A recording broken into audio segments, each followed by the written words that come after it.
आज हम लोग क्लास 10 भौतिक विज्ञान के रासायनिक गणनाएं अभ्यास चैप्टर 3 में से जानेंगे कि किस तरह से रासायनिक गणनाएं की जाती है। लेकिन रासायनिक गणनाएं करने से पहले हमें जान लेना होगा कुछ रसायनों के नाम या उनके सूत्र, क्योंकि इस अभ्यास को करने से पहले हमें अच्छी तरह से मालूम होना चाहिए कि किस रसायन को क्या कहते हैं या उसे किस तरह से लिखते हैं, उसका सूत्र क्या है, ये हमें बहुत अच्छे से जान लेना होगा। क्योंकि सवाल जो होगा उसमें रसायनों के नाम होंगे और वो नाम देख के तुम्हें समझना होगा कि कौन से रसायन है और उन्हें लिखते कैसे। ठीक, तो सबसे पहले हम जान लेते हैं कि क्या क्या रसायन है। ये रसायन तुम्हें याद कर लेने होंगे एकदम अच्छे से। ठीक है, तो देखो मैं कुछ रसायनों के नाम या उनके सूत्र लिख रहा हूँ, इन्हें तुम अच्छे से नोट डाउन कर लेना, याद कर लेना। देखो सबसे पहले हम देखते हैं KNO3। इसे कहते हैं पोटेशियम, इसे कहते हैं पोटेशियम नाइट्रेट। ठीक है, इसे हिंदी में भी पोटेशियम नाइट्रेट ही बोलेंगे, हिंदी में भी लिखेंगे पोटेशियम नाइट्रेट ही लिखेंगे, इसलिए ये याद करना सुविधा होगा। KNO3 यानी पोटेशियम नाइट्रेट। अब देखो KNO2, अगर KNO2 है इसे क्या बोलेंगे, पोटेशियम इसे बोलेंगे पोटेशियम नाइट्राइट। यानी पोटेशियम नाइट्राइट होगा तो KNO2 और नाइट्रेट होगा तो KNO3। के क्या है, पोटेशियम है, नाइट्रोजन ऑक्सीजन, ये के एक सिंबल है किसका, पोटेशियम का, नाइट्रोजन का ये N है और ऑक्सीजन का O है। तो पोटेशियम नाइट्रेट अगर तो KNO3 होगा और पोटेशियम नाइट्राइट अगर बोला जाए तो KNO2 होगा। ठीक उसी प्रकार से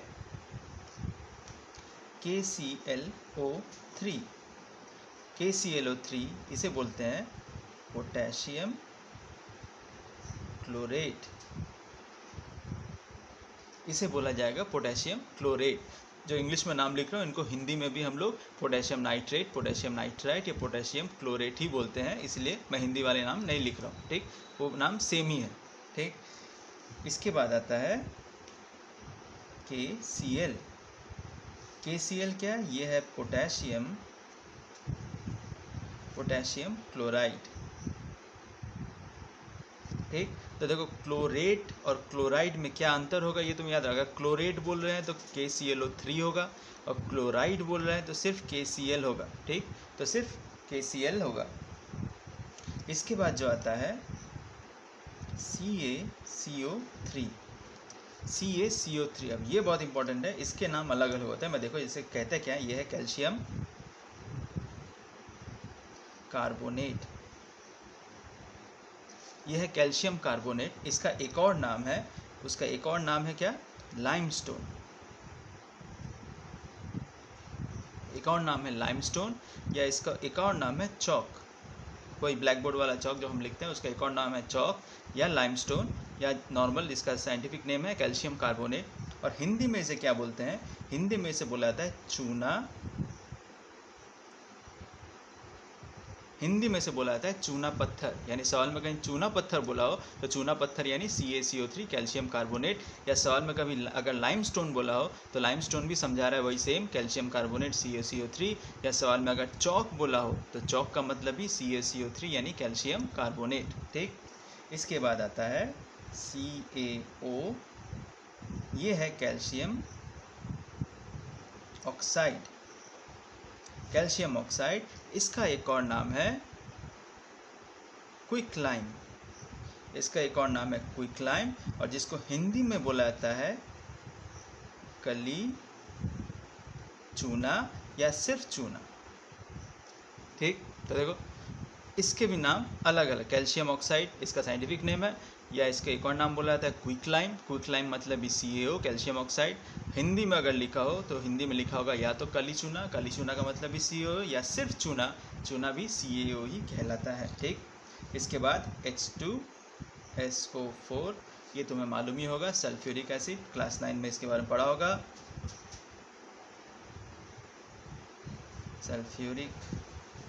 सल्फ्यूरिक अम्ल। ठीक, इसके बाद आता है CuSO4। CuSO4 क्या है, यह है कॉपर, ये है कॉपर सल्फेट, CuSO4 क्या है, ये है कॉपर सल्फेट, ठीक। फिर अगर याद करेंगे हम लोग MgO, Mg होगा मैग्नीशियम, MgO यानी मैग्नीशियम ऑक्साइड, मैग्नीशियम ऑक्साइड बोला हो तो वो होगा MgO। इसके बाद हम जानते हैं NH3। अब देखो NH3 ये क्या है, अमोनिया, ये है अमोनिया। अब यहाँ से इंटरेस्टिंग बात है, अगर NH3 है अमोनिया, ठीक, और अगर एमोनियम बोला हो, अगर बोला हो एमोनियम तो वो होगा NH4। सवाल में अगर एमोनियम बोला होगा तो एमोनियम हिंदी में भी एमोनियम ही लिखा रहेगा और हिंदी में भी एमोनिया ही लिखा रहेगा। अगर एमोनिया लिखा है तो NH3 होगा और अगर एमोनियम लिखा है तो NH4 होगा, ठीक, ये याद रखना। HNO3 ये भी तुमने क्लास 9 में पढ़ा होगा, ये क्या है, ये है नाइट्रिक एसिड या नाइट्रिक अम्ल, नाइट्रिक एसिड या नाइट्रिक अम्ल, ठीक, ठीक है, यहाँ तक याद हुआ। अब देखते हैं और भी कुछ रसायन के नाम हम लोग देखते हैं, जैसे SO2, ये आसान वाले हैं, ये तुम्हें मालूम होगा, ये क्या है, सल्फर डाइऑक्साइड।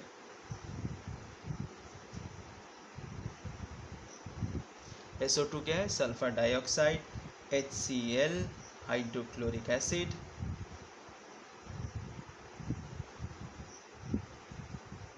या हाइड्रोक्लोरिक अम्ल। CuO ये इंपॉर्टेंट है, CuO क्या है, यह है क्यूप्रिक एसिड या oxide, cupric oxide, sorry acid नहीं होगा, क्यूप्रिक ऑक्साइड है। तो CaO देखो यहाँ पे हमने CO पढ़ा है, वो है कैल्शियम ऑक्साइड, और ये है CuO, ये है क्यूप्रिक ऑक्साइड, ठीक।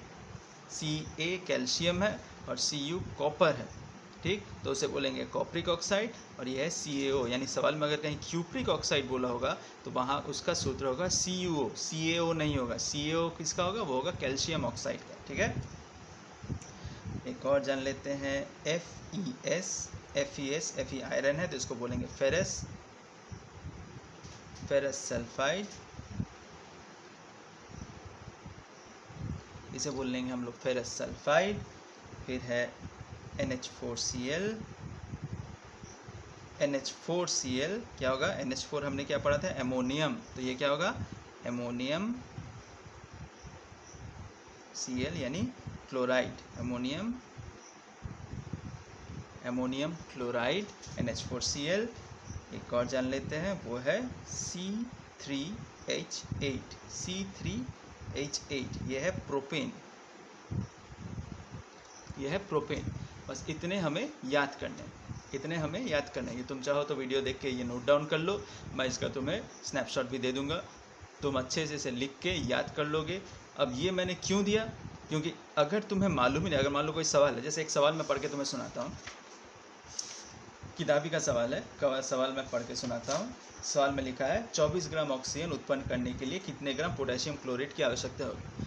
अब ऑक्सीजन तो तुम्हें मालूम है O2 हुआ, ठीक, अब पोटेशियम क्लोरेट बोला है। अब पोटेशियम क्लोरेट अगर तुम्हें मालूम ही नहीं होगा, पोटेशियम क्लोरेट का हम लोग KClO3 लिखते हैं, तो सवाल बनाओगे कैसे, ठीक है। ठीक उसी प्रकार से अगर मान लो एक और सवाल लेते हैं, 10 किलोग्राम चूना पत्थर को गर्म करने पर कितना ग्राम चूना निकलता है। चूना पत्थर को गर्म करने से कितना ग्राम चूना निकलता है, तो चूना पत्थर किसका नाम है, देखो चूना पत्थर किसका नाम है, वो है CaCO3 का, और उसको गर्म करके क्या निकलता है, चूना निकल रहा है, तो चूना किसका नाम है, CaO का। तो तुम्हें अगर मालूम ही नहीं होगा चूना पत्थर का सिंबल क्या है या चूना पत्थर का सूत्र क्या है, चूना का सूत्र क्या है, तो तुम सवाल बना नहीं पाओगे। इसलिए इन समीकरणों को, इन रसायनों को जहाँ मैंने लिखे उन्हें अच्छी तरह से हम याद कर लेंगे, और याद करने के बाद जब सवाल हल करोगे तुम्हें बड़ी आसानी होगी और आसानी से इसे हल कर पाओगे, ठीक है। तो इसके बाद हम लोग सवाल को हल करेंगे। तो यहाँ तक इसका अच्छे से तुम लिख लो, लिख के प्रैक्टिस कर लो। मैं इसका स्नैपशॉट भी भेज देता हूँ, तुम उसे देख के लिख सकते हो, ठीक है। चलो अब हम लोग किस तरह से रासायनिक गणनाएं करते हैं सवाल के माध्यम से समझते हैं। तो इसके पहले क्लास में हमने जाना था कि स्टोशियोमेट्रिक समीकरण जो थे, यानी जिसके माध्यम से अभिकारक और प्रतिफल के हम मान निकालते थे, अभिकारक का कितना हिस्सा मिला है तो कितना प्रतिफल निकलेगा, तो वो हमने देखा था। स्टोशियोमेट्रिक इक्वेशन जो थे वो 3 प्रकार के थे, भार भार संबंधित है यानी भार से भार निकाला जाएगा, या आयतन आयतन संबंधित है यानी आयतन दिया हो किस प्रतिफल अभिकारक का तो प्रतिफल का आयतन निकालेंगे, या आयतन और भार में संबंध था। ये 3 प्रकार के थे। तो सबसे पहले हम पहला प्रकार पढ़ते हैं भार से भार, यानी अगर भार मालूम है प्रतिफल का या अभिकारक का तो उसका प्रतिफल क्या होगा, उसका भार कितना होगा, ये भी निकाल सकते हैं। तो सबसे पहला सवाल हम लोग देखते हैं क्या है। पहला सवाल क्या बोल रहा है, देखो 15.5 gram potassium nitrate 15.5 gram potassium nitrate के ऊष्मीय विघटन के फलस्वरूप उत्पन्न पोटेशियम नाइट्राइट का द्रव्यमान ज्ञात करें। ठीक, देखो सवाल क्या है, सवाल है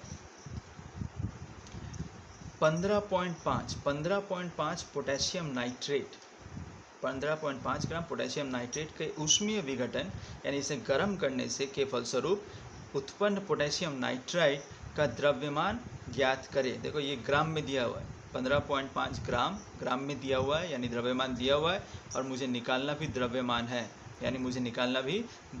है यानी भार दिया हुआ है, मुझे भार ही निकालना है यानी भार से भार संबंधी ये गणना होगी।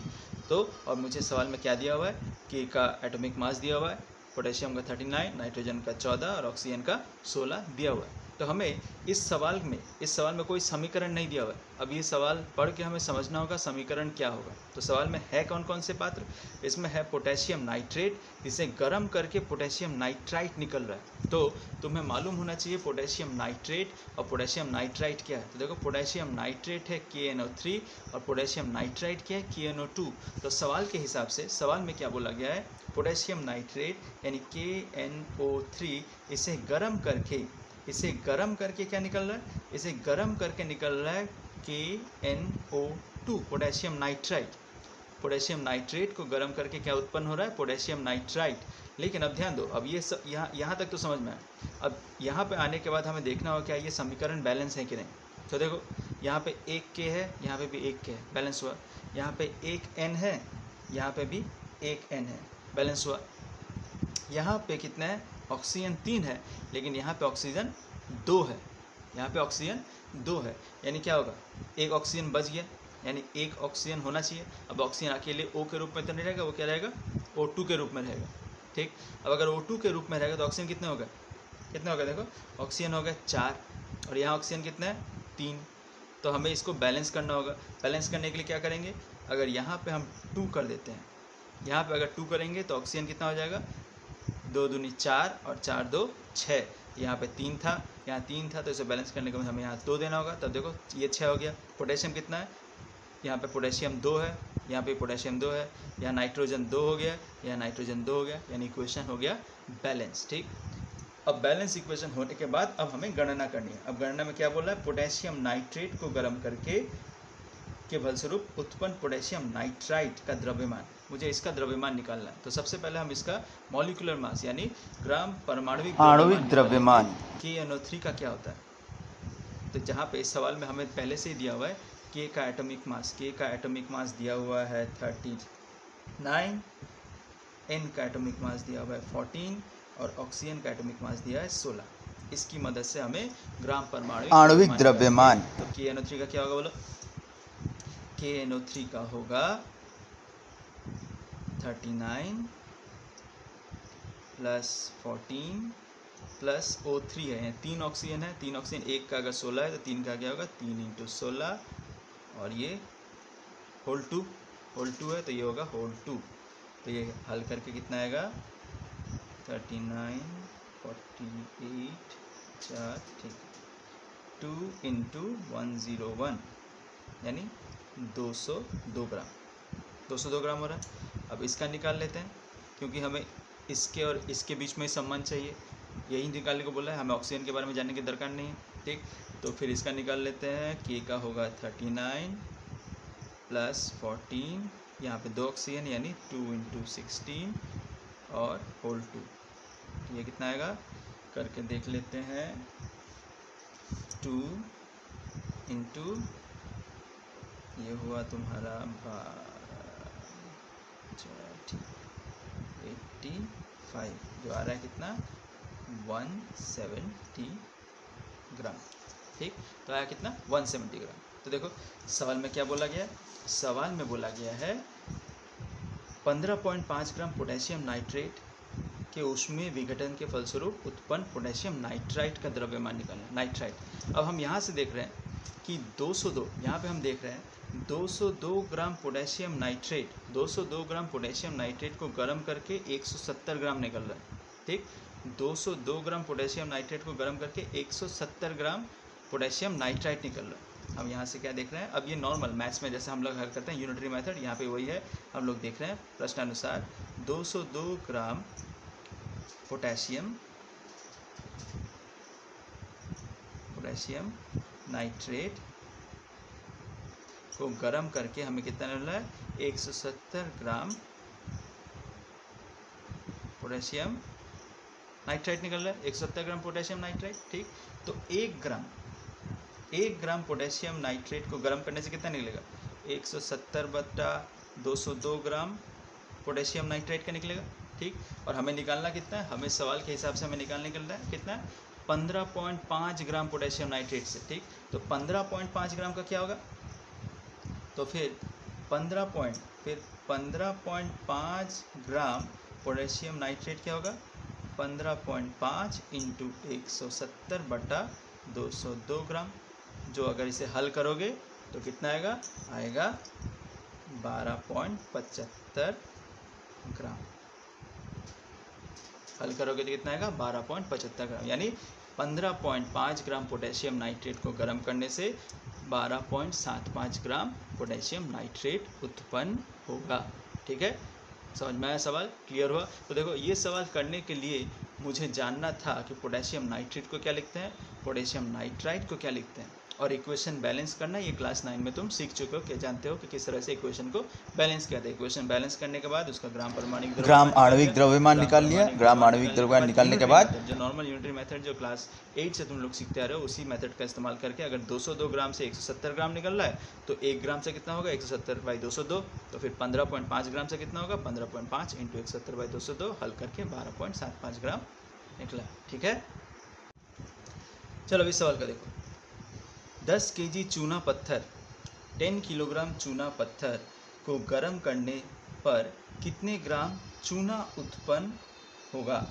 ठीक, 10 केजी अगर चूना पत्थर को गर्म करेंगे तो कितना ग्राम चूना उत्पन्न होगा, ये हमें निकालना है। जहाँ पे कैल्शियम का एटॉमिक मास 40, कार्बन का 12 और ऑक्सीजन का 16 दिया हुआ है। अब अगर तुम्हें नहीं मालूम कि चूना पत्थर को क्या लिखते हैं या चूना को क्या लिखते हैं तो सवाल बना नहीं पाओगे। तो हमने पिछले वीडियो में देखा था कि CaCO3 क्या था, वो था चूना पत्थर या लाइमस्टोन। तो चूना पत्थर यानी CaCO3 को गर्म करना, गर्म करके क्या निकलना है, चूना का सूत्र क्या था, CaO, कैल्शियम ऑक्साइड। तो इसे गर्म करके क्या निकल रहा है, CaO, ये बोला गया। सवाल में इतना ही समझ में आ रहा है। अब ये लिखने के बाद हमें देखना होगा क्या ये बैलेंस है कि नहीं।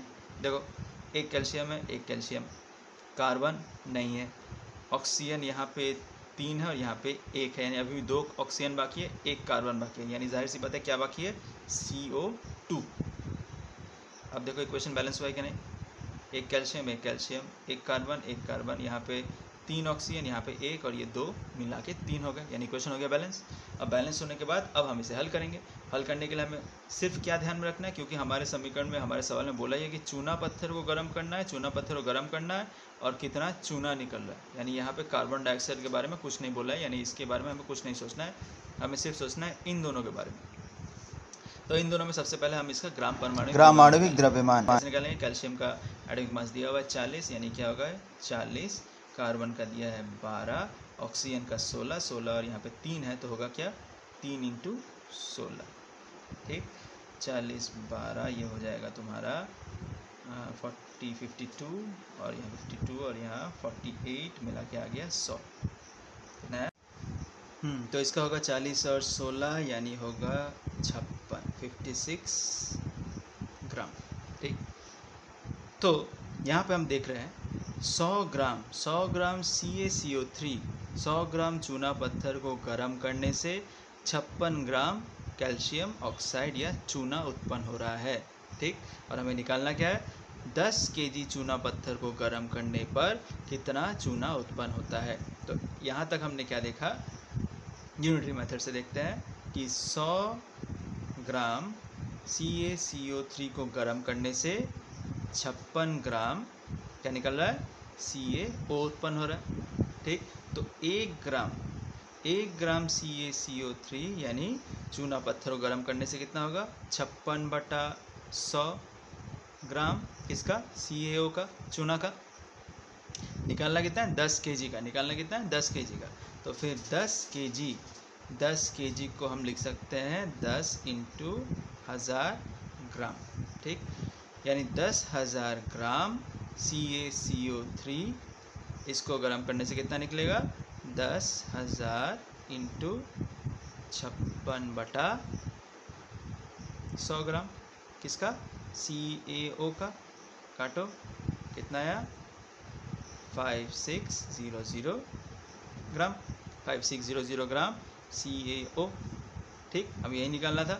क्या निकालना है, 10 केजी चूना पत्थर गर्म करने पर कितना ग्राम चूना उत्पन्न हो रहा है, कितना ग्राम हो रहा है, 5600 ग्राम चूना उत्पन्न हो रहा है। इसको अगर केजी में लिखना है तो हमें लिखना होगा 5.6 केजी। ठीक, सवाल समझ में आया, सवाल क्लियर हुआ, आसान है। लेकिन हमें जानना होगा नाम, चूना पत्थर मतलब क्या, CaCO3 कैल्शियम कार्बोनेट, चूना मतलब क्या, CaO यानी कैल्शियम ऑक्साइड। ये अगर हम नहीं जान पाएंगे तो हम ये समीकरण नहीं बना पाएंगे, और समीकरण नहीं बनेगा तो उसे हल भी नहीं कर पाएंगे। तो इन समीकरणों में यानी ये जो 2 सवाल हमने बनाए, इसमें हमने क्या देखा, भार से भार निकाल। देखो यहाँ पे भार दिया हुआ है, 10 केजी दिया हुआ है, और ग्राम निकालना है यानी द्रव्यमान ही निकालना है, यानी भार ही निकालना है। ठीक, तो भार से भार संबंधी ये सवाल हमने हल किया। ठीक है।